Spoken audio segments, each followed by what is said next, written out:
Hola, ¿cómo están? Perdonen, no les faltamos el viernes y muchos preguntaron, pero aquí estamos, firme, firme junto al Somos como cañón. monos porfiados nosotros.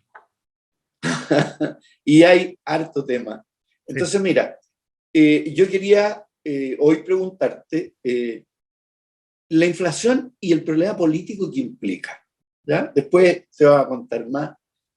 Luego, la elección en Francia, que es una elección importante, ¿ya? Que hay un cambio ahí cualitativo que no es menor y que es una señal, no solo en Francia. Y finalmente, un tema sobre la constituyente, que a mí me sorprende que en general a la gente empresa le importaban tres cosas y han salido tantas cosas más que también son temas importantes y que a uno lo sorprenden y que están todavía en discusión ahora, en este minuto, ¿no? Así que démosle, ¿ya? Y primero te voy a preguntar la inflación ya no desde el punto de vista económico, que yo creo que está archivisto, es un tema además mundial, en Chile tiene su propia versión, y el efecto político que tiene.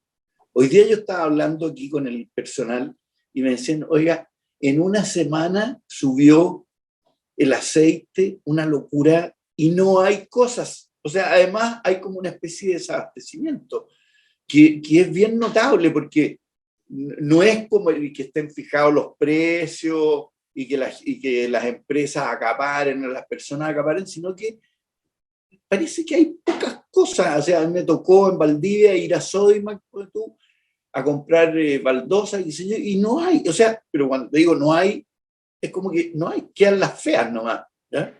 Entonces, dale, Juan Pablo, sobre eso, porque la inflación vota gobiernos. O sea, si hay una cosa que es delicada es esa. Sí, tal cual. El cliché tradicional equivocado es decir que la inflación es un tema técnico que hay que dejárselo a los ministros de Hacienda, lo que es cierto, pero es mentira. La parte mentira es que por sobre todo es un tema político. Históricamente se han producido crisis de gran envergadura políticas en Centroamérica, en el Caribe, en Argentina y en Alemania, en los años Alemania. 20. No hay que olvidar que el gran motor, dicen los entendidos, del auge del partido nazi estuvo en el desborde de la inflación. Entonces, por sobre todo es un tema político. Y esto creo que a mí lo hallo muy entretenido, César, porque nosotros estamos con un déficit político.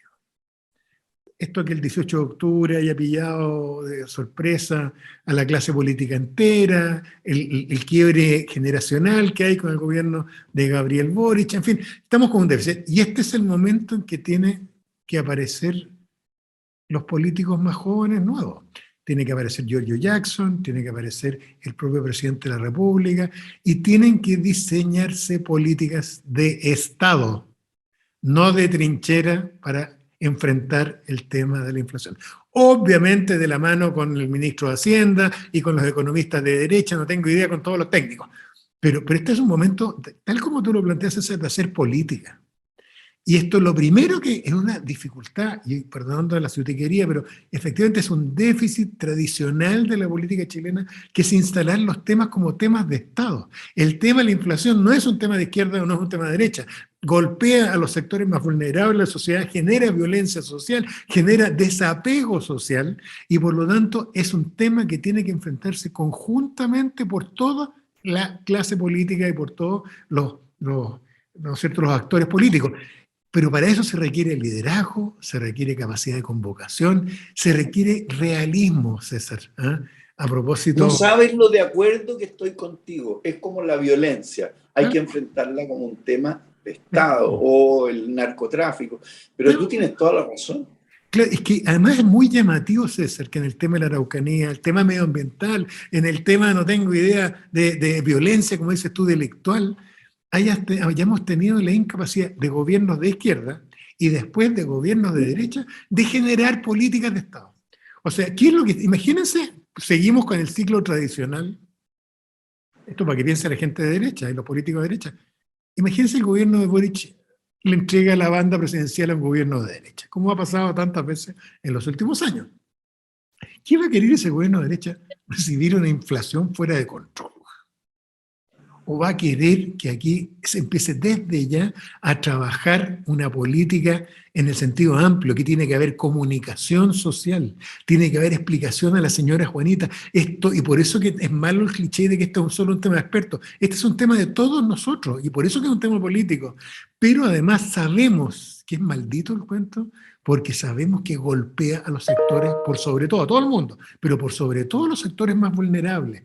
Y eso en un país como la situación en que está Chile hoy día puede generar, ¿no es cierto?, una ingobernabilidad impredecible. Y al revés, es una tremenda oportunidad para nuestra clase política, para nuestros políticos emergentes. Por eso mención lo encarno en Boric, pero en todo el espectro de quienes están en el gobierno y en la oposición, de demostrarnos al país que son capaces de manejar temas de Estado y sacarse las pequeñezas de encima. Y por eso que traigo a colación, como venimos ya jugando a las cambiaditas de hace como 14 años atrás, con este cuento que entra un gobierno de izquierda por amplia mayoría, pierde la elección siguiente en un gobierno de derecha con amplia mayoría, y viceversa, llevamos 4 vueltas iguales, ¿no es cierto? Esta es la quinta, y tenemos que estar preparados a lo mejor para que pase eso de nuevo. Y por lo tanto, eso refleja claramente que el interés aquí es de todo el mundo, desde la izquierda a la derecha, por hacer una política común de contención de la inflación, que tiene que ser, y esto no es solo un bla bla de reuniones que digan esto, tiene que ser respaldada por todos. Lo que uno esperaría ¿Sabéis por la qué? delincuencia, ¿Y sabéis, Juan Pablo, por qué es tan importante lo que tú dices? Porque salir de la inflación no es dulce, es amargo. Es muy amargo. O sea, estuve leyendo yo como tú, no hay historias de contención de la inflación que no traigan una recesión pegada. sí, pues, y nosotros ya con problemas por la pandemia y la crisis social, en fin, entonces, pues eso se viene duro. No sé si leíste, César, pero viste que el Economist en uno de sus artículos políticos le saca la mugre a la Federal Reserve. Primera vez que veo, por el tema de la inflación, que le pega tan fuerte a los economistas de la Federal Reserve norteamericana, pero los parte y los acusa de irresponsables y todo. Los Diciendo lo que tú acusa, dices, claro. claro. Y le dice, señores, ustedes no saben lo que están causando con esto. Y explica los costos de salida de la inflación. Entonces, yo creo que este es un tema de política de Estado y de políticas de Estado. Y aquí hay que explicarle a todo el mundo lo que está pasando y explicar por qué va a haber que pagar ciertos costos y vamos a tener que sufrir estrecheces para evitar que esta cuestión se nos dispare. Porque además, César, nosotros lo hemos mencionado, lo que somos más viejos nos tocó vivirlo. A ver, todavía no se me olvidan los intentos de Reagan cuando se le dispara, ¿te acuerdas? La inflación y todo el mundo se pone socialista. Oye, fija los precios, Sí, pues. fijó el precio, ¿te acuerdas de los Sí, pues. combustibles? Fijó el precio de los combustibles y le duró, ya no me acuerdo, 4 meses creo que le duró el cuento antes que reventara. ¿Ah? Y llegó Volcker que subió la tasa de interés del 10 al 20. Claro, exactamente. Y ahí se estabilizó. Después de 3 años de dureza, volvieron a inflación del 3%, pero fue muy duro. Muy duro, pero además volviendo al tema, que no se nos olvide, los que somos de sectores más acomodados, nos pega, pero no nos pega tan fuerte como le pega a la gente que está en los niveles más bajos sociales. Sí. Y por lo tanto, yo creo que es como una verdadera expropiación de sus ingresos. Entonces, yo creo que aquí hay que tener conciencia social, entender que este no es un triunfo de la derecha o de la izquierda, para todos es la salvación, y que al revés, aquí fallamos y los costos los va a pagar todo el mundo, no solo el gobierno de Boric, no solo, ¿no es cierto?, la izquierda o la centroizquierda, los va a pagar la derecha, porque lo que va a pasar es que va a perder la próxima elección la izquierda porque está desbocada la inflación y va a recibir una economía fuera de control la derecha.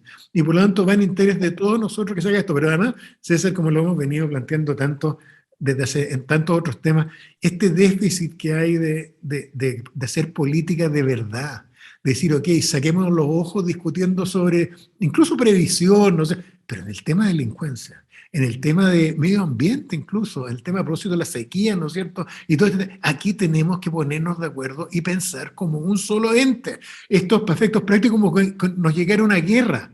Es como que alguien nos invade. Aquí ya no, los soldados no vamos a distinguir si hay soldados de izquierda o de derecha. Lo mismo, la inflación se desboca y esto nos puede, o sea, lo vivimos cuando chicos, pues César. Acuérdate lo que eran los años 60 y los 70 y después hasta avanzados los 80. Oye, y después, cuando se evaluó el 82, claro. ¿ya? No, Así sí, que yo creo que es un ¿no? gran tema y sobre todo es eso sobre lo cual hay poco escrito, dejando de lado las medidas técnicas económicas la política real, cómo hay que plantear esto como un tema de Estado, cómo se conversa, cómo es importante comunicarlo, que el gobierno no se avive y no les va bien, no presente esto como un triunfo propio, sino que digan esto es un triunfo cruzado, aquí ganamos todos, este no es un triunfo a la izquierda, esto es un triunfo de todos y lo hacemos bien. Pero Juan Pablo, esto hay que enfrentarlo como entre todos porque va a ser doloroso. Sí. De aquí no vamos a salir, nadie va a quedar feliz. Aquí, si queremos controlar la inflación, va a haber más desempleo, va a haber más escasez. La inflación misma te come los ingresos, porque es el remedio automático, es el mecanismo automático que tiene el mercado de hacerlo. Así que, escucha, no sabes lo contento que me pone tu raciocinio, porque frente a una cosa que va a ser dolorosa y dura, no hay otra más que ponerse de acuerdo. Todo. Pero además te tiene que servir de ejemplo lo que hay. Fíjate, el único lugar en que lo hacemos y que lo hemos hecho bien en el tema de relaciones exteriores. ¿Estás fijado? Que ahí en general se alinea todo el mundo y ahí no hay triunfos de un gobierno, sino que es el país y el Estado. Bueno, esa misma cuestión hay que hacerla en relación con la inflación, eso mismo hay que hacerlo en relación con el tema de la Araucanía, con la delincuencia. Hay temas que son de Estado y que no podemos sacarnos ventajas chicas unos con otros. Y si no, lo que va a pasar es que vamos a perder la oportunidad de hacer bien las cosas, con costos sociales tremendos. Súper, imposible estar más de acuerdo, además que es iluminador, o sea, es más, fíjate que no solo Hitler fue el beneficiario de la inflación, también lo fue el antisemitismo, porque una de las acusaciones es que estos gallos tienen la plata en oro, tienen la plata en dólares y se han beneficiado y nos compraron a huevo, o sea, hay mucha tensión que se mete ahí. Oye, y a propósito de esa derecha más extrema, la elección francesa. En todos los países hemos visto que de una u otra manera la derecha un poco más extrema, que ya no es la centro derecha, ha ido ganando posición. Lo vemos con la votación de la Marine Le Pen, lo vemos con Vox en España, en Italia ya se estaba viendo, y también están los países de los lados, Polonia, Hungría, y otros países que están, lo vimos con Brexit, si eso debería haber sido un campanazo de alerta, ¿no? Entonces, cuéntame un poco cómo has visto tú la elección francesa y por qué es tan importante. Bueno, lo primero, creo que hay que hacer la lectura distinta a la tradicional. Creo que es impresionante, o sea, en vez de celebrar todo el mundo, si mira la tremenda votación que sacó Macron, la verdad es que a mí me impresionó la votación de la Marine Le Pen. Porque además a ella le tocaron el talón de Aquiles. El talón de Aquiles, y esta es una de las cosas sobre las cuales tenemos que reflexionar todos, sobre todo los que somos más viejos, porque esto nos pilla de sorpresa, que dentro de este mundo está un poco descuadrado. La Marine Le Pen es amiga, pero amiga ideológica de Putin. Sí, pues. Amiga ideológica de Trump. Es amiga de Orbán en Hungría. Es amiga de los derechistas más duros polacos, etcétera, etcétera. Y resulta que son de la misma línea de Putin. Bueno, ya voy a meterme en eso de vuelta, pero lo más que más me impresionó a mí es lo alta votación de ella. Que a pesar de la guerra en Ucrania, a pesar de todas las cosas que ha hecho Putin y todo, y se lo sacaron en cara así, entonces haya sacado un 42% de los votos, lo hallo, pero impresionante. Creo que ella es... ha matizado un poco, pero un poco nomás el discurso. Yo estuve escuchándole una entrevista y vi gran parte del debate que tuvo, el último debate que tuvo con Macron. Claro, y ella en las formas menos extremistas, grita menos, pero sigue siendo una persona muy de derecha, y de esa derecha alejada de la centro. Ella no es Angela Merkel, que ella suena a Brexit, no solo desde el punto de vista de la Unión Europea, política y económica, sino ella dice que hay que reevaluar la participación de Francia en la OTAN. Es la misma melodía de Brexit, es la misma melodía de Trump con el America First, y que, ¿qué es lo que tienen en común todas esas melodías? Putin. De hecho, tú sabes que ya dentro de los expertos, analistas de inteligencia, se sostiene que este es el gran plan estratégico de Putin, esta alianza con los derechistas norteamericanos y con los derechistas europeos, muy derechos, para destinar, socavar la OTAN y la Unión Europea. Entonces, lo que yo digo es que lo que es impresionante, que en una democracia abierta, de alto nivel de deliberación y debate como la francesa, haya sacado esa votación, creo que ya no me acuerdo bien, pero son como 7 puntos más que la elección anterior. Ella, si no me falla la memoria, sacó como un 36% en la votación. Sí, pues, claro, no, sí, Entonces, pegó una subida en un momento que tú hubieras dicho, oye, está bien, pero con la cosa de Putin y la guerra de Ucrania, esta cuestión se desmoronó ella y subió la votación. Entonces, yo creo que esto muestra lo que es el conflicto de fondo en Europa y que es lo que tú dices, Brexit. La información que hoy día circula, entre otros en el Economist, pero en medios especializados, es que Brexit fue un montaje que hizo Putin y que Putin se dedicó a trabajar con el Nigel Farage y todos estos otros de extrema derecha ingleses, pero fue el primer intento de manipulación de las sociedades abiertas norteamericanas por Putin destinadas a socavar la OTAN y la Unión Europea. El impacto de Brexit todavía no lo medimos, pero detrás vino Trump. Y ahora vemos esta tremenda, o sea, yo creo que está una elección. La Marine Le Pen, si lo hace mal, además Macron, como es probable Macron. que lo haga, si lo hace mal Macron, a lo mejor está una elección de ganar. Pero Francia, ya no, ¿no es cierto? Hungría o Francia. Entonces, ojo, porque yo creo que tiene esa lectura que es muy preocupante a propósito de las nuevas variables.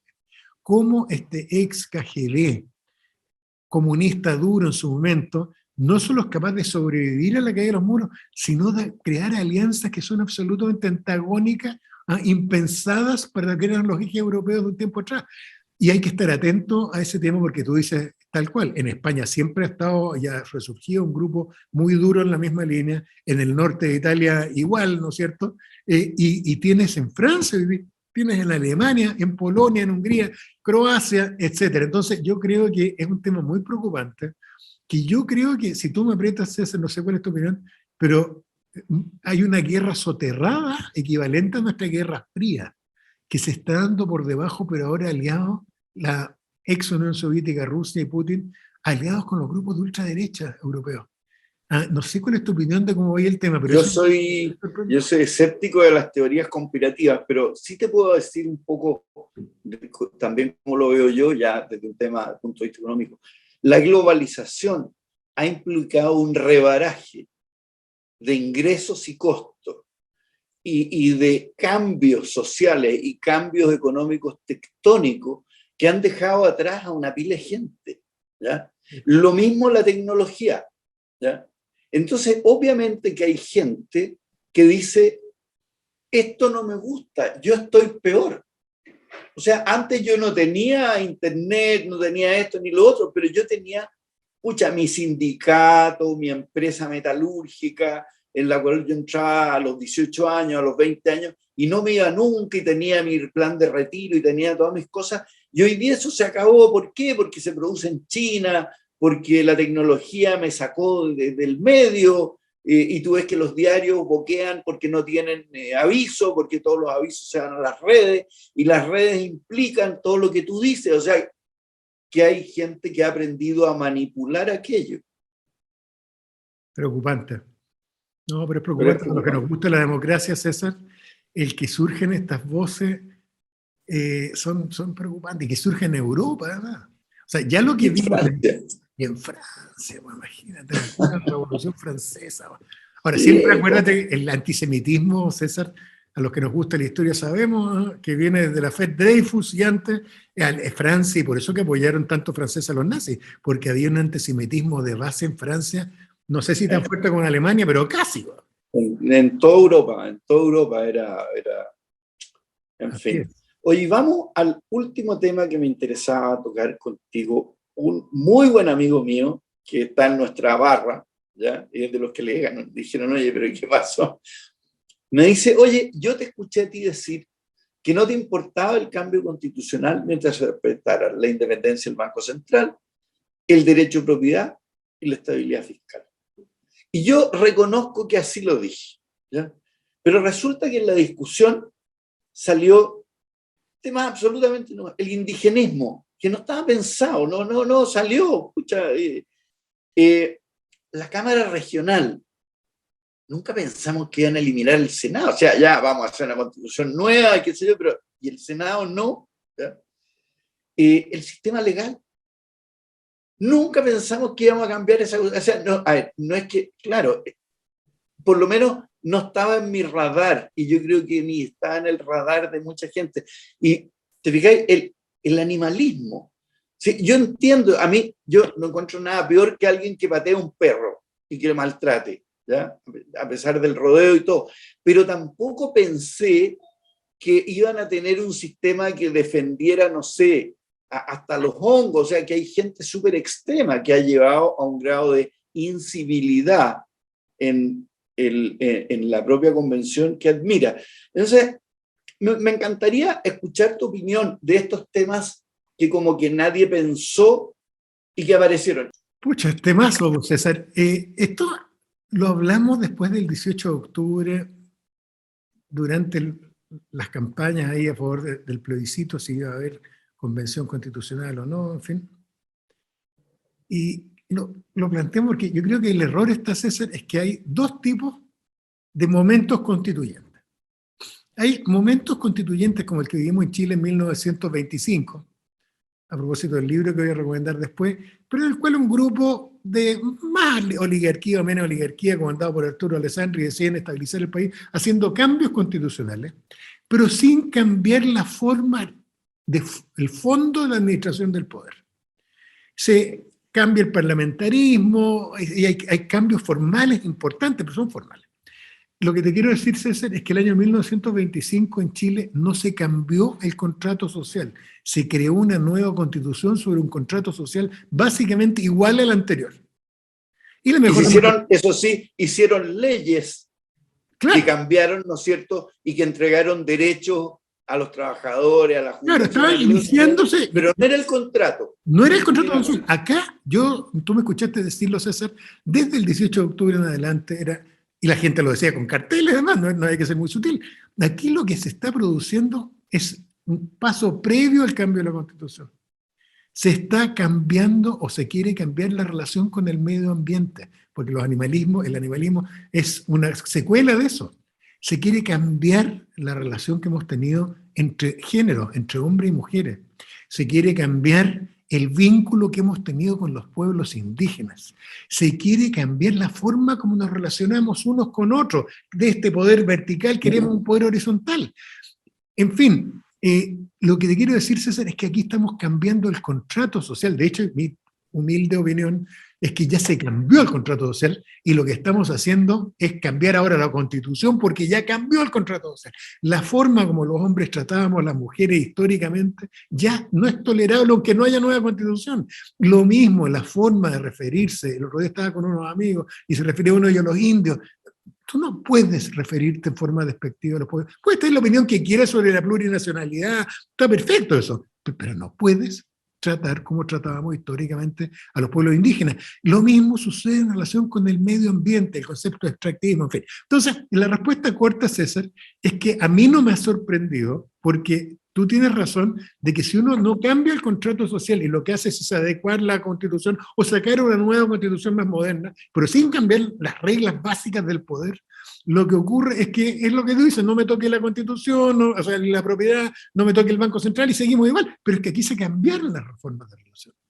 Yo estoy aburrido, César, para entender lo profundo del cambio cultural que ya ocurrió. De amigos, yo tengo 61 años, ¿no es cierto? Pero amigos míos de mi edad o mayores que me dicen, ya no sé cómo tratar a las mujeres. A ti te habrá tocado. No sé qué decirles, qué no decirles. El tema este de la liberalización de las opciones sexuales. En fin, yo ya no sé qué... Bueno, eso te muestra que el cambio cultural ya ocurrió. De hecho, esto voy a decir pajeo porque suena fuerte, pero es una teorización mía nomás, pero la mejor demostración de que el cambio cultural ocurrió es que colapsó el lenguaje. Es primera vez que yo veo en mis 61 años de vida que el lenguaje colapsa y no sabemos cómo usarlo por los nuevos conceptos que entraron culturalmente a propósito de la destrucción de los sistemas misóginos y el tema ¿no es cierto?, de relaciones paritarias entre hombres y mujeres, en que ya no sabemos cómo decir los gentilicios, cómo decir ¿no es cierto?, los géneros, etc. Entonces, creo que eso muestra cambio cultural profundo. Y por lo tanto, lo que uno debiera preocuparse en este momento, César, como son estos cambios mayores, el tema del animalismo efectivamente es un tema muy, muy profundo y muy arraigado generacionalmente a la gente más joven, pero creo que tiene que ver con un tema más amplio. y que tiene que ver con el tema de cómo nos relacionamos con la naturaleza. Como dicen algunos filósofos jóvenes actuales, vamos a entender que la naturaleza, el estilo del Génesis, ¿no es cierto?, en el Antiguo Testamento, la naturaleza y el mundo está al servicio nuestro para que nosotros lo explotemos, o si nosotros somos parte de la naturaleza y como parte de la naturaleza tenemos que ayudar a conservarla. Entonces, son cambios mayores. Desde ese punto de vista, César, lo que yo hago, porque yo soy igual de la misma generación tuya, pues César, y soy baby boomer, bueno, y hasta el 64, sí más chico, pero somos baby boomer, hasta el año, yo nací el 60, y hasta el 64 somos los baby boomers. Y uno tiene que entender que hay que enfocarse en determinadas cosas para no perderse. ¿En qué me enfoco yo? En que está cambiando todo esto, en que la democracia se refuerce y no se debilite, que la tolerancia se refuerce y no se debilite, que se mantengan los principios de que la alternancia del poder son principios sanos, y por lo tanto, en esta línea general, a mí, no, la verdad es que me importa un cuesco si tenemos un Senado o una Cámara doble, porque además está lleno desde Turquía, desde Taiwán, a Canadá, a sistemas parlamentarios, en que tenéis por los dos lados modelos que funcionan bien y funcionan mal. A mí, no, la verdad es que me importa un cuesco al final si hay Senado o no hay Senado. Lo que quiero es que haya un Parlamento que funcione democráticamente y eficientemente, y que la distribución del poder sea ejercida de una forma conforme a las demandas que hay hoy día, y que esto es el tema que yo te he ejemplificado tantas veces, de esta cosa de vertical a horizontal, que la señora Juanita y su marido tengan más poder del que tenían antes, en las cosas que les impactan a ellos diariamente. Pero ¿sabes qué, Juan Pablo? Que es tan grande el cambio que genera rechazo. Claro, genera susto. ¿No? Porque hay generaciones completas que han vivido con un Senado, ¿ya? Sí. El decir se acabó el Senado, porque es la verdad, ¿ya? Es muy chocante. Claro. Y así con todos los temas que tú estás hablando, o sea, el hecho mismo, la naturaleza está al servicio del hombre y no el hombre al servicio de la naturaleza, el catolicismo, el cristianismo, que eran parte del contrato social y que las generaciones de hoy no están ahí con el cuento. O sea, el matrimonio ya no es un hombre y una mujer, sino que es cualquier cuestión. Y aunque algún amigo mío por ahí me dice, puta, que háganlo con las culebras si tienen ganas, no da lo mismo, no les da lo mismo, ¿cachai? Y entonces cuando se escuchan estas cosas, la gente se asusta muchísimo. Y no sin causa, te voy a decir, no sin causa. Pero César, tienes toda la razón. Efectivamente, da susto, porque usando el cliché, uno tiene la sensación del salto al vacío. Y por eso que yo he traído tanto a colación el tema de la independencia en Chile, César. No se te olvide, y ahí hay que recomendar leer sobre eso. Está lleno, yo he recomendado el sitio Memoria Chilena, y de hecho el libro que voy a recomendar viene de ahí, porque el único momento chileno parecido fue la independencia. Hay que recordar que Chile no se independizó y el resto de América Latina como Estados Unidos porque teníamos ganas de ser, puta, nos compramos la Ilustración. Para nada. Esto fue gatillado por la invasión no habíamos pensado seriamente el tema y se gatilló en toda América Latina producto de la invasión de Napoleón y la prisión del rey de España. Y nos pilló y ahí surgieron los chilenos conservadores que dijeron, oye, está bien, hagamos nuestra junta de gobierno al estilo de recomendación de Cádiz, esperamos que liberen al rey y le devolvemos el poder. Y los otros dijeron, O'Higgins y compañía, no, pues chiquillos, aprovechemos. Sí. Pero el pánico, César, que uno puede ver en cartas de la época, incluso comentarios de Mateo Toro y Zambrano, que uno lo ve, bueno, pero aterrado, ¿qué es esto? Pues si Chile nunca ha sido una república, estás pasando de una monarquía a una república, vas a ser administrado autónomamente. Te van a comer los argentinos, te van a comer los brasileños, te van a comer todo. El pánico legítimo que le dio mucha gente, a tal punto, César, que pelearon por los españoles en contra de los patriotas, entre comillas. Y fue una guerra civil. Y fue una guerra civil. Yo estoy leyendo un libro ahora de la historia de las tropas españolas en América Latina durante la liberación, que era nada, o sea, absolutamente nada. El 10% de las tropas. Y el resto menos. Si están todos peleando en España contra Napoleón. Si tal cual. Entonces llegaban los barcos acá y llegaban los barcos con algunos oficiales, pero recaudaban la tropa, reclutaban la tropa. Todo. Sí, pues. Entonces yo creo, César, que es importante mirar esto, y a propósito del libro que yo voy a recomendar, entender que de esto se sale. Yo sé que es súper angustiante, es legítimo, pero que hay que entender que la historia no se detiene, y los cambios se producen, y lo que uno tiene que hacer en ese momento es preocuparse de los derechos humanos, de la alternancia del poder, de la democracia, pero van a venir cambios estructurales porque estamos cambiando el pacto social y es primera vez que lo cambiamos desde la independencia. Primera vez. Entonces, y además, Pero desde existe Juan Pablo que decía Diego Portales, el peso de la noche. Bueno. El miedo a la anarquía, ¿cachai? Y eso... Pero sin duda. Pero bueno, oye, está lo han hecho más o menos súper interesante, y yo te voy a preguntar ahora por libro y película, y es divertido porque yo también tengo un libro de cosas que estamos mencionando ahora, así que dale. Mira, déjame buscarlo acá porque se me olvidó el nombre. Pero el libro está disponible para todo el mundo en la memoria chilena, el sitio de la Dirección de Biblioteca de chileno, en memoriachilena.cl, ¿no es cierto? Ustedes ponen Arturo Alessandri Palma y les va a aparecer la autobiografía de él. Y este es el tomo 1, que es para mí el más interesante porque imagínense lo choro que es escuchar a Arturo Alessandri, él hablando, el león de Tarapacá, él contando la cagada, perdónenme, que quedó en el primer gobierno de él, con motivo de una cosa muy parecida a lo que estamos viviendo ahora. En un momento en que la gente se le olvida, Arturo Alessandri era un hombre de izquierda. No solo Arturo Alessandri era un hombre de izquierda, sino que además Marmaduke Grove, que después se hace famoso, ¿no es cierto?, un poquitito más adelante con un golpe de Estado, entre comillas, que hacen incruentos, pero un coronel de ejército, el Marmaduke Grove, junto con Carlos Ibáñez, que creo que era capitán o mayor en aquella época. Mayor en aquella época, de izquierda también, van a hacer el famoso este momento en que se están discutiendo las leyes sociales en Chile. Y no querían sacar las leyes sociales, pero así las tenía bloqueadas la oligarquía en el Parlamento, y se van a meter en ese gesto que a todos nos tiene del colegio aquí en la cabeza, estos oficiales menores, no eran los generales, eran los oficiales jóvenes. Oficiales jóvenes se van a meter al Parlamento y van a subiendo las escaleras arrastrando los sables, y surge esa frase increíble del ruido sable, amenazando con el uso de la fuerza. Bueno, en este libro tienen la versión de Alessandri extraordinaria, pero además de la Alessandri de izquierda, así que lo recomiendo encarecidamente. El libro se llama, espérenme un segundito, el libro se llama Mi vida de Arturo Alessandri. Es la autobiografía, son 2 tomos, y este es el tomo 1 que relata el primer gobierno. Miren, van a aprender porque van a ver las mismas angustias que ahora.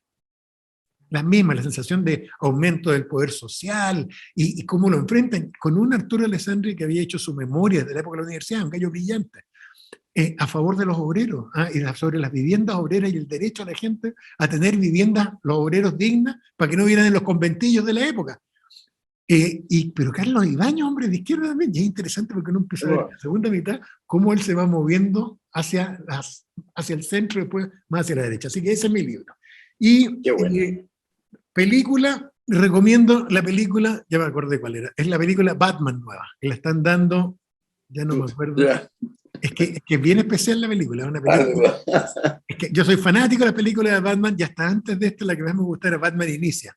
Y échenle una mirada a la Batman nueva, con nuevos actores, como siempre, el auto va, siempre me preocupa el auto Batman, el auto extraordinario, el nuevo auto, como retro, pero precioso el auto Batman, pero oscura, de nuevo. Es parecida al Guasón, es una película extraordinariamente oscura, y que empieza a poner en duda las categorías que uno tenía de chico sobre este tipo de superhéroes, de buenos y malos, y empieza a mezclarse un poco, así que la recomiendo encarecidamente. ¿Y tú, César, qué recomiendas?